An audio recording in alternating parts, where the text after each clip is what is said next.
শাঁখ বাজেনি, উলু দেয়নি কেউ, খুশির জোয়ারে ভেসে যায়নি বাড়ি ঘর উঠোন।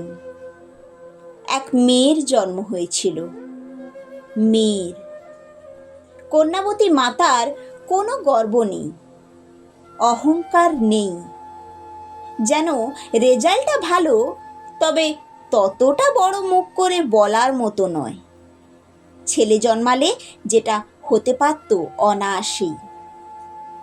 তাই শাঁখ বাজেনি, উলু দেয়নি কেউ, আহ্লাদে আটখানাও হয়ে পড়েনি কোনো নিকটজন। এক মেয়ের জন্ম হয়েছিল, মেয়ের।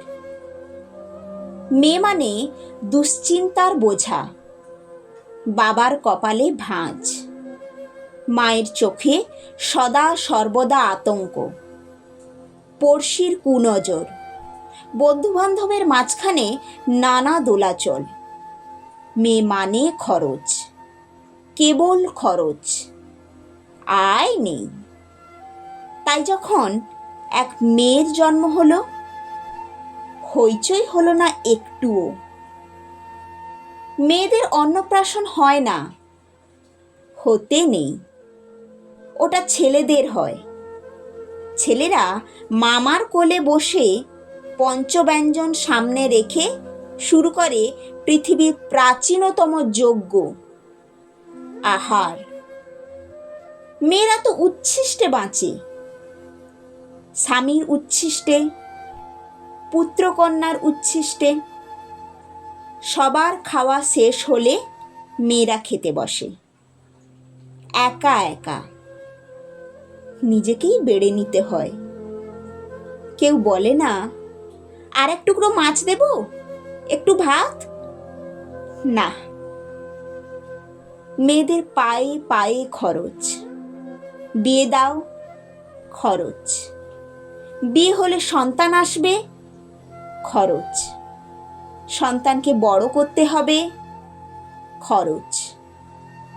তাই মেয়েরা যখন জন্মায় তখন উল্লাস নয়, আনন্দ নয়, শঙ্খধ্বনি নয়, উলু নয়, নীরবতা, গভীর নীরবতা। মেয়েরা নিরাপত্তাহীন, তাদের নিরাপত্তা দিতে হয়। মেয়েরা বিপদপ্রবণ, তাদের সামলাতে হয়।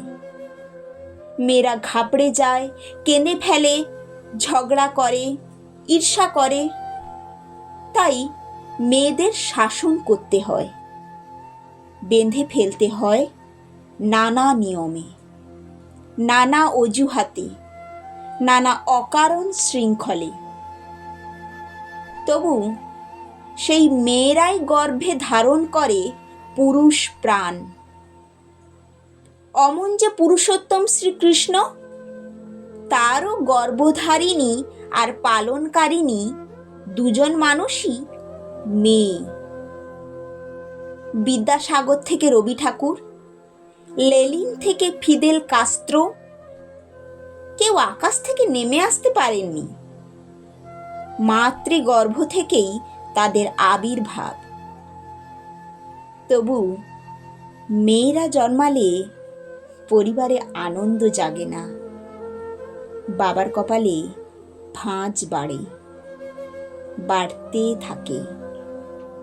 মায়ের বুক কাঁপে, কাঁপতে থাকে।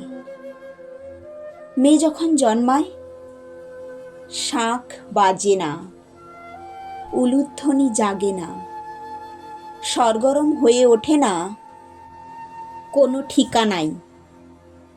যদিও অসুর দলনের লগ্নে সমস্ত পুরুষ দেবতাদের মিলিত শক্তিতে যিনি দুর্গতি নাশিনী দুর্গা হয়ে, দশপ্রহর অনধারিণী মা হয়ে ত্রিশূল হস্তে এগিয়ে আসেন দিগন্তে রণদুন্দুভি বাজিয়ে, তিনিও মেয়ে। কাল্পনিক সেই মহিলার জন্য শরতের শাঁখ বাজে। ঘরে মেয়ে জন্মালে শরতে কি শীতে। কোথাও কখনো শাঁখ বাজে না,